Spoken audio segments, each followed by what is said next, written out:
যেন পেরোচ্ছি, এগিয়ে যাচ্ছি, ডালাই পেরোলো। এটা হচ্ছে এই আমাদের বিখ্যাত টালার ট্যাঙ্ক, সবচেয়ে বৃহৎ আর কি, যেখান দিয়ে নানা জায়গায় জল সাপ্লাই হয়। আমরা নেমে পড়েছি বাগবাজার। এই হচ্ছে শিশি সারদা মায়ের ঘাট। এবার আমরা চলেছি সারদা মায়ের বাড়ির উদ্দেশ্যে।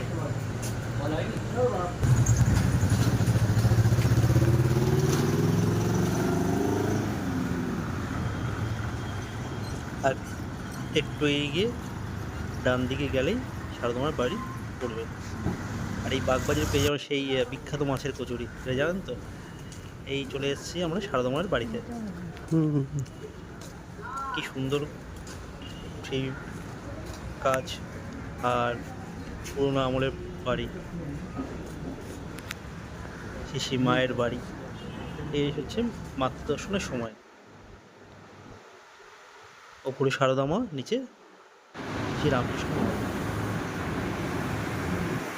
এই হচ্ছে সারদা মার বাড়ির উপরতলার অংশ।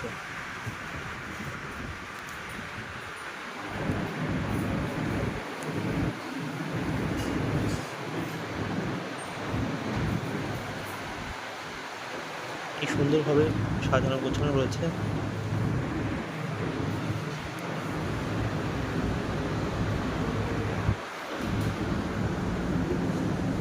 ভক্তবৃন্দদের সমাগমও ঘটেছে, প্রচুর ভক্তবৃন্দ আজ এসেছিল।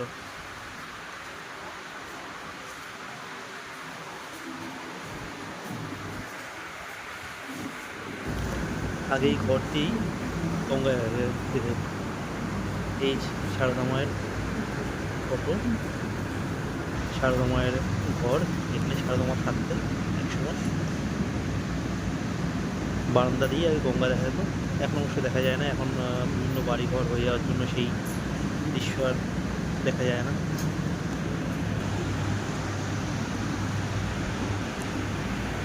দেওয়ালে অনেক মনীষীদের ফটো লাগানো আছে। এবার আমরা বলেছি বোমকালী মাতার উদ্দেশ্যে। সারদা বাড়ি থেকে কিছুটা ব্যাকে এসে এগিয়ে গেলেই শিশি বোমকালী মাতার মন্দির পড়বে। এই সেই বিখ্যাত শিশি বোমকালী মাতার মন্দির। জানি, দেখেছি, বোমকালী মন্দির দেখেছি। এই মাতা খুবই জাগ্রত। অনেকে বৌদ্ধ যে মনোবাঞ্ছা পূর্ণের জন্য এখানে এসে থাকে। তার উল্টো দিকে রয়েছে গৌতম বুদ্ধের একটি মর্ম মূর্তি, সুন্দরভাবে সাজানো রয়েছে। চলুন আমরা বোমকালী মাতার মন্দির থেকে ঘুরে আসি। হচ্ছে বোমকালী মাতা।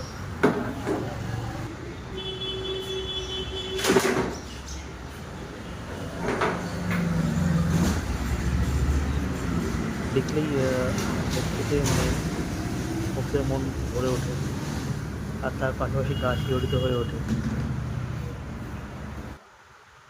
জয় মা বোমকালী মাতার জয়। এবার আমরা চলে যাচ্ছি বাগবাজার গঙ্গা ঘাটে।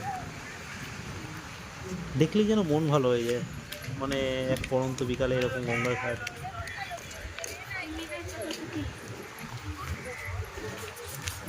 আর যদি সঙ্গে কাছের মানুষ থাকে, মা হোক বা বন্ধুরা হোক বা কেউ খুব কাছের, তো পরিবেশই অন্য মাত্রা নিয়ে আসে।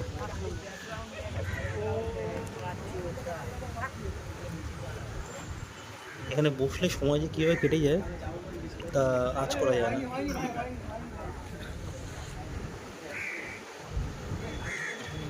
আমার মা গঙ্গার জল নিয়ে আসছে আমাকে দেবে বলে।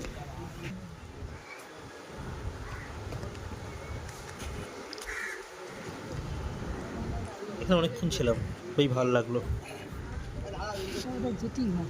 একটা কোনটা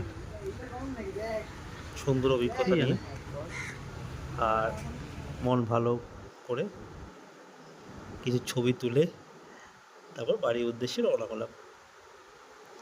ধন্যবাদ।